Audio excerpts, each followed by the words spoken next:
Quelles sont tes racines et tes fondations? Mes racines, c'est donc ma mère qui est, elle, pied noir espagnol, mon père est espagnol. Mes fondations, c'est que ma mère. Mes racines, c'est les deux, mes fondations, c'est qu'elle.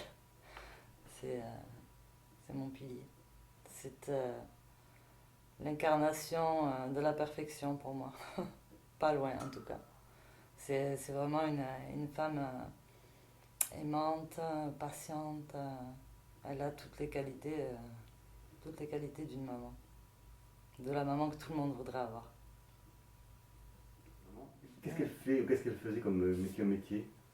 Ma mère, elle a travaillé quand elle était jeune à Caterpillar. Elle est née en Algérie, c'est une pied noire. Euh, Elle est née en Algérie, elle a été ensuite au Maroc à l'âge de 6 ans, jusqu'à l'âge de 20 ans.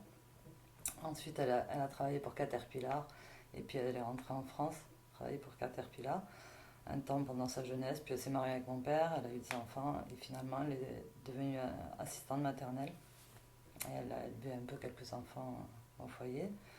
Euh, et voilà, aux carrières, c'est ce qu'elle a fait. Et aux carrières. Et vous étiez basé dans quel endroit en France? On a voyagé. Moi, je suis née dans les terres froides, dans l'Isère, à côté de Grenoble. Euh, Ensuite, on est allé habiter près de Virieu, Bourgoin-Jallieu, tout ça. Je ne sais pas si vous connaissez, c'est vraiment la campagne au niveau de toute mon enfance. Et quand j'ai eu l'âge de 8 9 ans, mon père a été muté dans le sud. Et donc, on est venu habiter, on a habité une dizaine d'années à Montagnac. Qu'est-ce que tu peux nous dire de tes parents? Mes parents sont séparés quand j'avais 11 ans. Euh, que vous dire, moi j'ai vécu avec ma mère, mon père, il y a eu des hauts, des bas, on ne s'est pas parlé pendant des années. Et quand on s'est reparlé, c'était assez un peu conflictuel avec le passé qu'il y avait. Et du coup, j'ai pas trop de contact avec mon père, euh, contrairement à ma mère que j'ai avec moi pratiquement tous les jours. Qu'est-ce que tu as appris de ta mère? La patience, beaucoup. Je crois que ça, elle me l'a bien enseigné. Et après, tout le reste, je crois que c'est elle qui a fait ce que je suis aujourd'hui, hein. C'était mon exemple et j'ai retiré beaucoup de choses de ma mère. Beaucoup. Je lui ressemble beaucoup, je crois. Pas physiquement, mais moralement, on va dire. Quel enfant tu étais?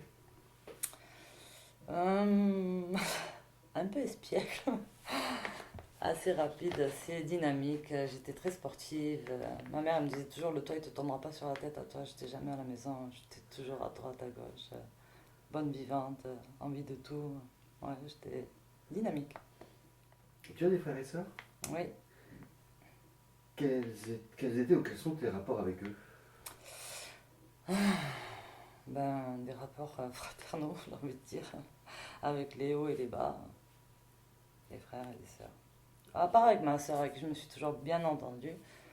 Euh, Après, avec les frères, ils sont bien plus âgés que moi. J'en ai un qui a 8 ans de plus que moi et un qui a 6 ans. Donc c'est vrai que c'était un peu plus conflictuel, quoi. J'étais la petite. Voilà. Mais non, après ma sœur, ouais, on a que 2 ans et quelques de différence. Donc c'est vrai que c'était plus simple avec elle. On était plus proches. Quand tu étais petite, quels étaient tes rêves? Honnêtement, j'avais pas vraiment de rêve, je crois, quand j'étais petite. J'avais pas spécialement de rêve.